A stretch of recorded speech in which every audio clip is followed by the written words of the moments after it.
Al Panlilio is arguably the busiest man in sports these days. He is president of the Samahang Basketball ng Pilipinas, governor of the Meralco Bulls in the PBA, second vice president of the FIBA Asia Central Board, and president of the MVP Sports Foundation. And now, as if he's not doing enough, he's also the newly elected first vice president of the Philippine Olympic Committee. He may wear different hats, but there's a central theme. All are in the service of sports in the Philippines. Yet there are still the endemic issues that can't seem to be resolved: politicking, corruption, and favoritism, among others. Change is truly long overdue, and it's about time the country forges ahead into a new frontier filled with optimism and resolve.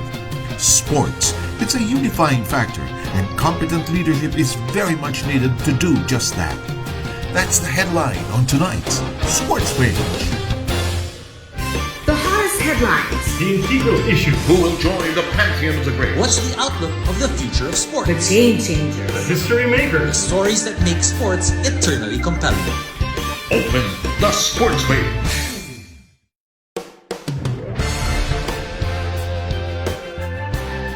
Life is so interesting. You meet a lot of Renaissance men and women in your life. I'm not going to introduce his positions because they are so many. His interests are so many and varied. I'm going to make a mistake. But the one thing I won't make a mistake about is the fact that he was recently elected Philippine Olympic Committee First Vice President, Mr. Al Panlilio. Thank you for joining us, and Dadin Quinito Henson here on Sports Page. Hi, Seb, Quinito. Thank you for having me. Good Okay. afternoon. Mukhang nasa office ka pa. Mukhang, is that where you're operating from right now?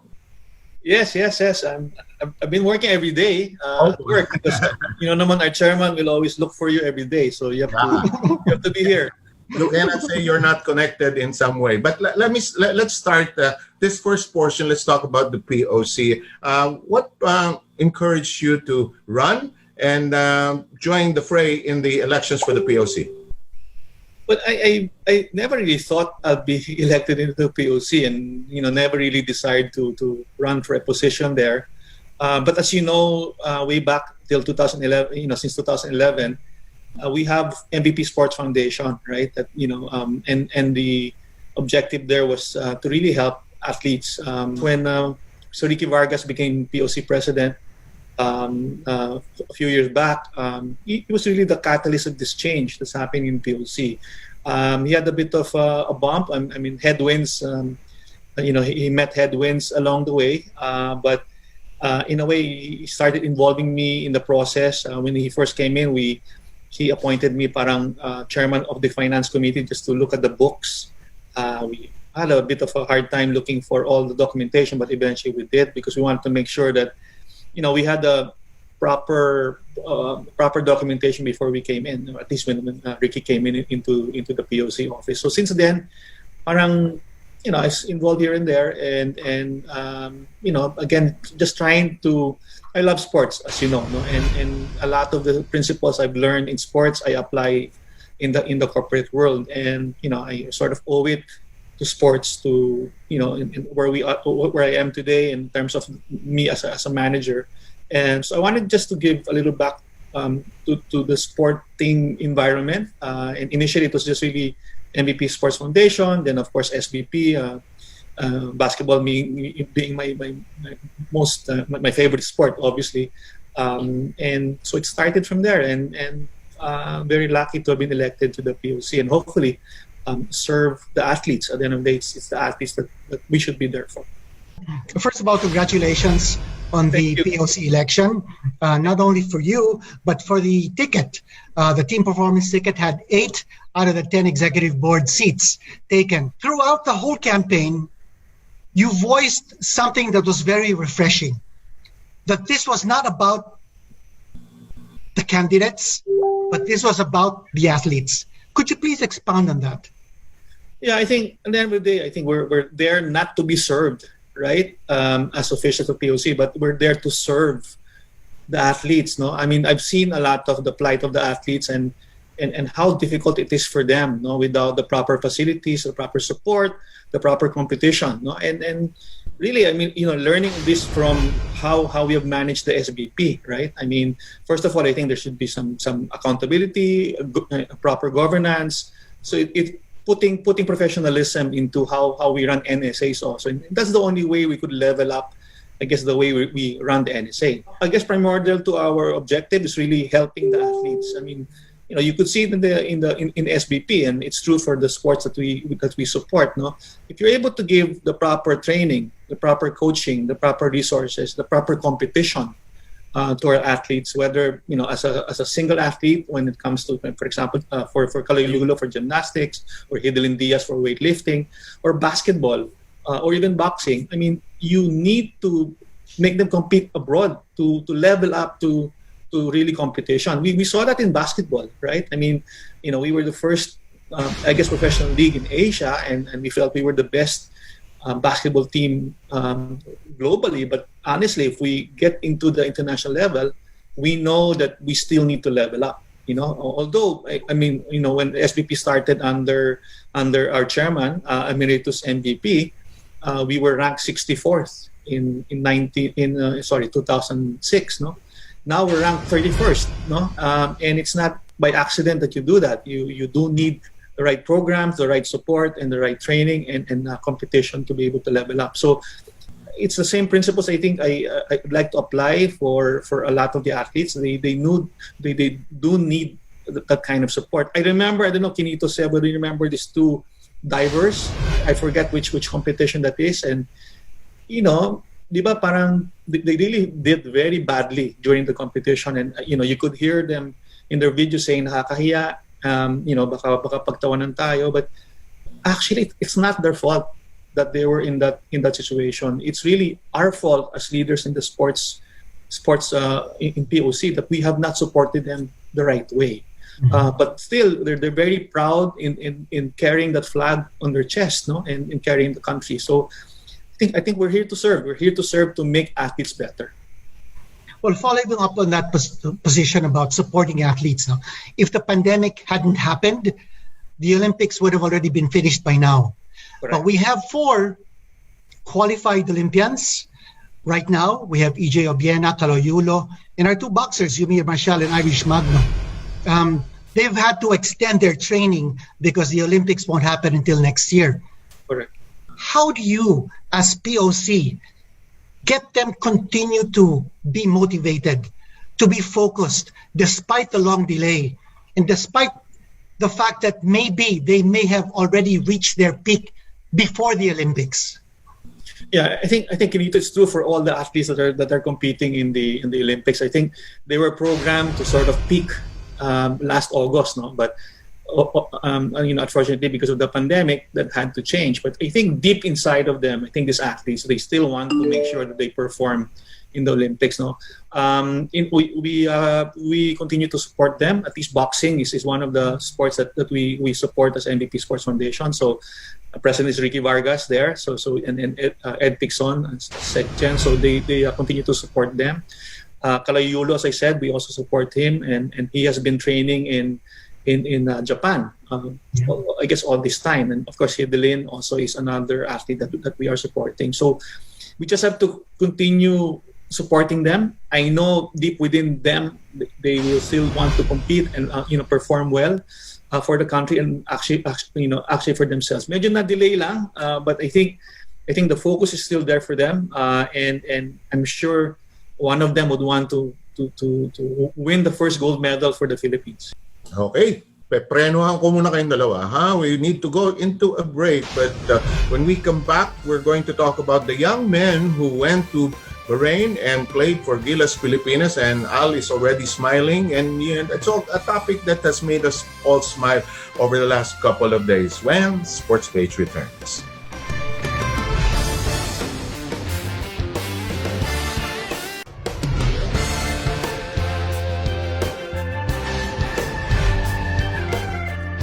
The new set of officers of the Philippine Olympic Committee, or POC, will formally start their term on January 1.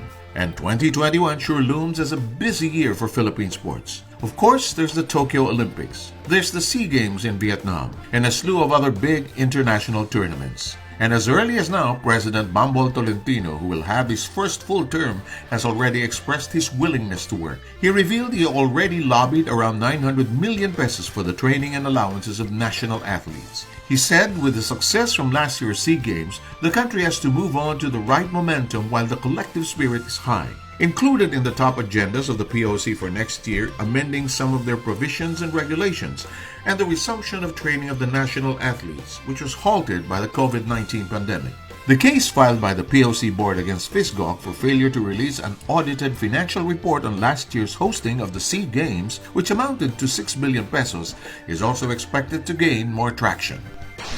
And that is our sidebar for today. Let's call back the Dean to ask a few questions. And the topic is going to be the FIBA Asia Qualifier windows. Kinito.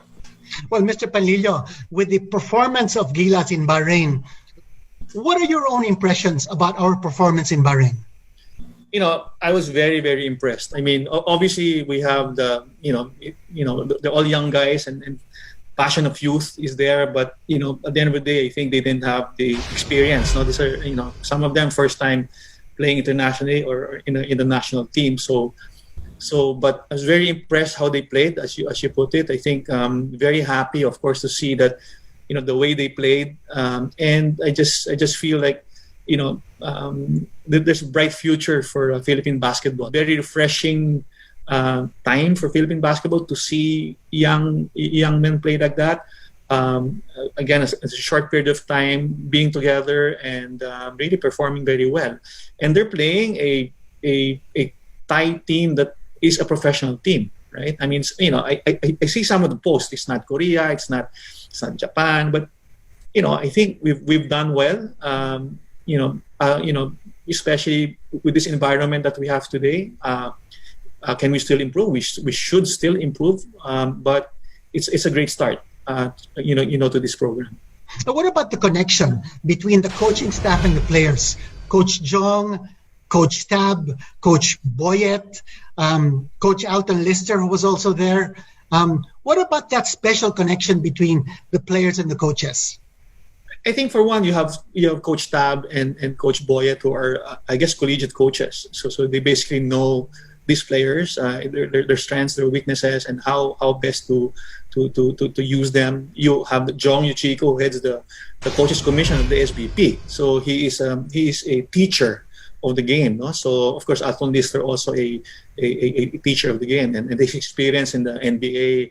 I'm sure these boys are.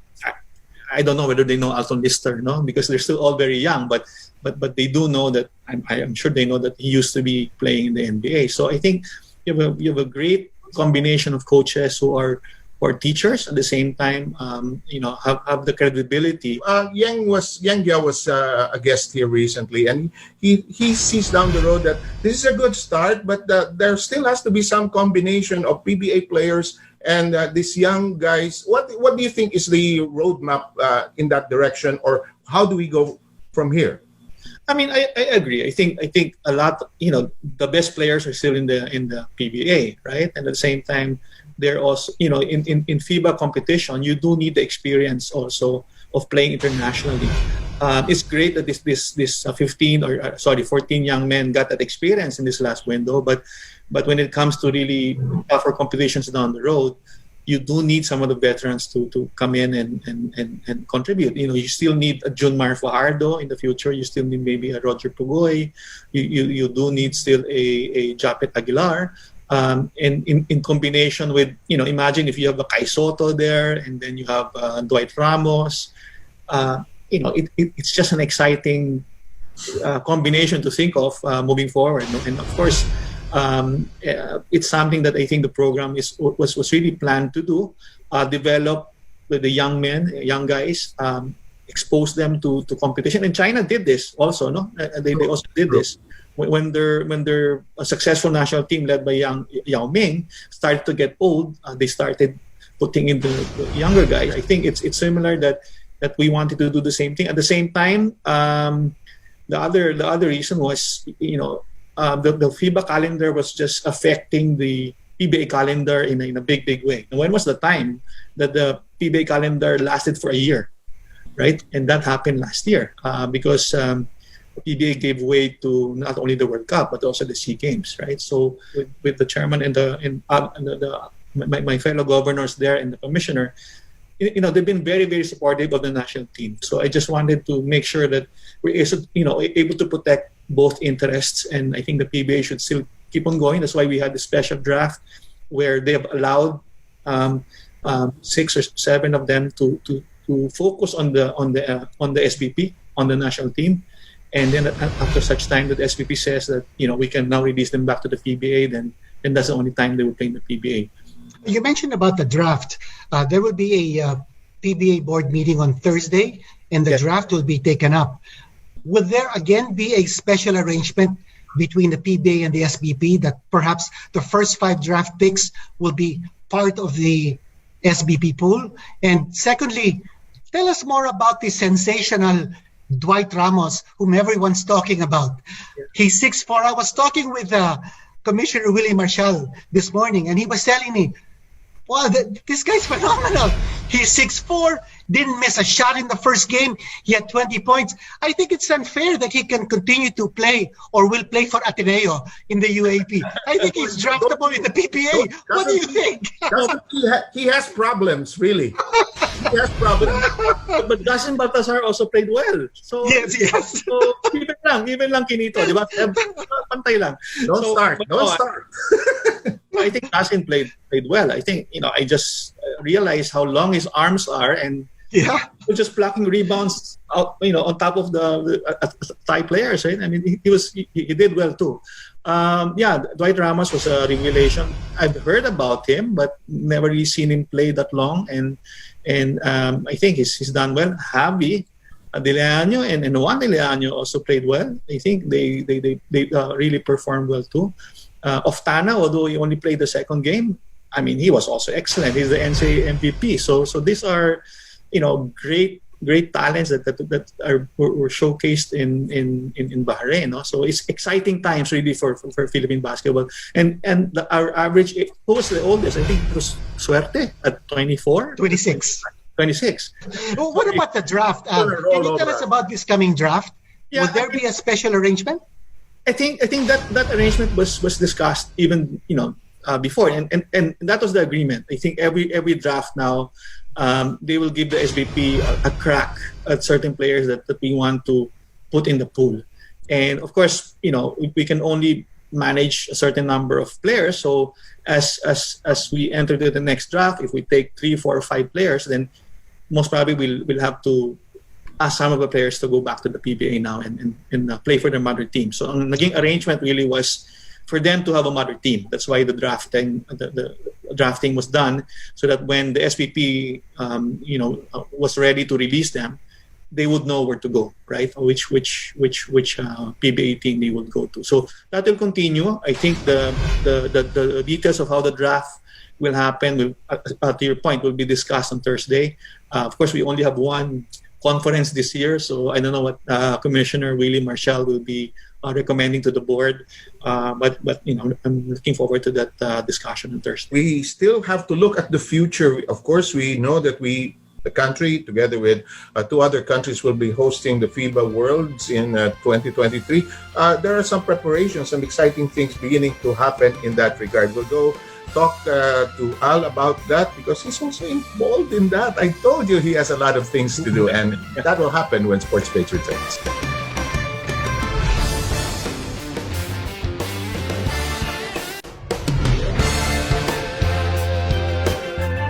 For tonight's That's What They Said, we asked, do you agree with forming a full-time Gilas Pilipinas roster? Pio de Padua, yes, and with sound funding, they must be financially supported so that there will be no second thoughts of transferring. Raul Nino Moran, no, however, PBA politics should be set aside when making the Gilas team. All the best players should be given to the team. Nardi Madrasto, this would be the right direction, having a real program and right system in place, a proper turnover of players, those coming in from Batang Gilas or young Phil foreigners. At Aguilos_J, let's face it, the PBA is where all the best Pinoy basketball players are. Mas maganda na yung may pool of players. Ganun din naman sa ibang bansa. And that is what you said, always a very, very delightful and heartwarming part of your sports page. Now, Kinito, we're looking forward this time, and we'd like to go ahead at least 3 years for our hosting of the FIBA World Cup. Well, it's going to be very exciting 2023 because we now have a core of players to choose from. But, when we're talking about the lineup for Gilas in 2023, invariably we talk about who will our naturalized import be. Is Jordan Clarkson going to be available either as a local or a naturalized player for us? Well, my answer there, Kenito. I want it to be a local, right? But it's something that I think we'll have to continue to work with FIBA, especially with Secretary General Andreas. No, so I'm hoping that he becomes part of the team as a Filipino because he is Filipino, and we will identify a naturalized player in time to help us in the journey that we're embarking on for the World Cup 2023. Backtracking a bit, let's go to the third qualifying window for FIBA Asia Cup in February. This may happen in the Clark bubble, and we've offered to host it. In this particular window, are we to play South Korea twice and Indonesia once? Or do we claim a win over South Korea by default because they didn't show up in the second window? That's still unclear to us. Obviously, FIBA will have to make a ruling on that. I think, of course, they had to wait for the games to finish, making sure that Korea did not show up. But I think they'll have to make a determination the next few days or next few weeks to in terms of what will happen to Korea. But I think the rule will have to be applied for all teams, right? So I think FIBA is also looking at what will be the impact in their whole program, because I think China, since China didn't also show up in this window, has missed already 4 games. I don't think they played the last window in February, and obviously they didn't play in this window. So. Mm-hmm. Any ruling will have to apply to all the countries. I mean, very unusual times, obviously, where a lot of the things are left with the discretion of the federation.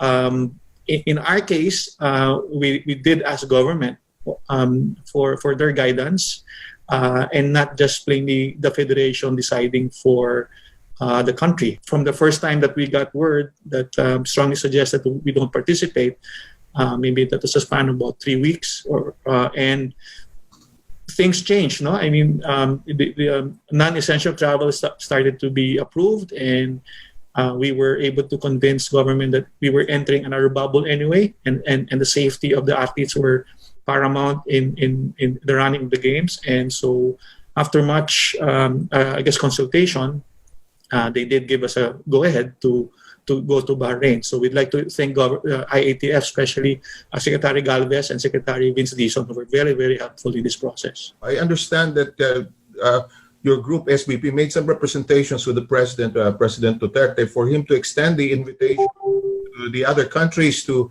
come in 2023. What happened there? What's going to happen there? Yeah, I think, honestly, to give you the good news, MVP sort of sent word if we can have President Duterte shoot a short video just to invite everyone to come to the games in 2023.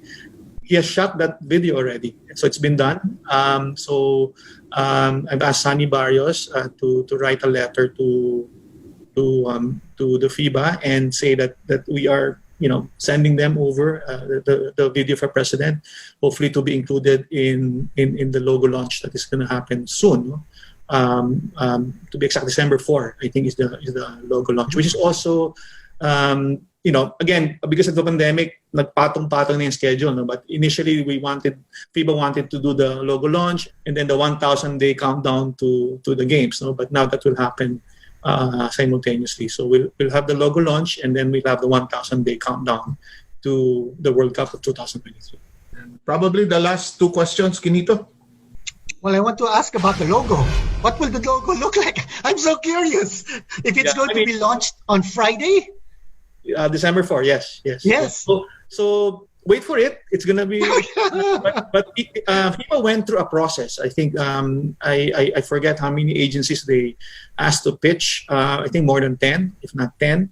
And then they brought it down to 2, and then eventually they chose one agency to really work with us. And if I might just say, a lot of because they asked us, hey, what is important to us for each of the countries? Because we're 3 countries, it's going to be difficult to have. How do you address the differences of Indonesia, Japan, and the Philippines? And I think we answered what was important for us and all of that. But at the end, I think a lot of the flavor of it is what we wanted or what we presented Philippines. So I think they were happy with that. When they came back with us and asked for comments, we were pretty happy with it. So we didn't say much. Ilang tulog na lang, Kinito, you'll see it. But it's very playful. It's very, we want it to be useful because we want to attract the younger fans of basketball. And as you know naman, FIBA wants to be the biggest sport in globally, because we're far behind football today. But the aspiration even of the late Patrick Bowman was to make it the biggest sport in the world. You're in a unique position to be able to make things happen and to impact a lot of athletes' lives. How do you see yourself evolving in these positions in the next 4 years?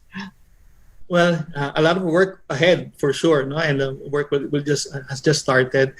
I'd like to, I guess, to be remembered as I guess one of the catalysts that really tried to help our athletes, serve our athletes, and really give them the best support we can, so that we can really compete competitively internationally and give pride back to I guess to the Philippines.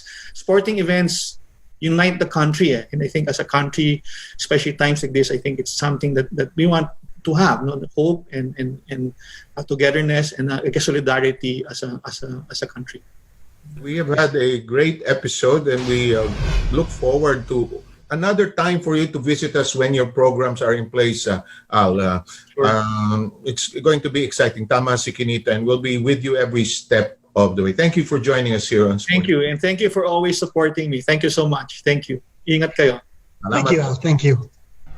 And it's now time for our last look for this episode. Clearly, one man can't solely change the state of sports in the Philippines. It takes a village. And in our case, the newly elected officers of the POC are the heads of the village. They have the arduous task of uplifting the country through sports and reclaim our spot among the world's best.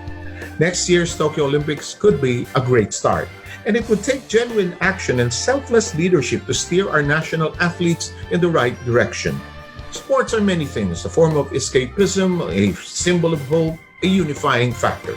I'm sure these are not lost on our officials, and with all the gloomy things that have happened this year, there's really nowhere to go but towards a brighter road ahead, paved with lots of good intentions. In behalf of all of us here on Sports Page, thank you for joining us. We bring this edition to a close.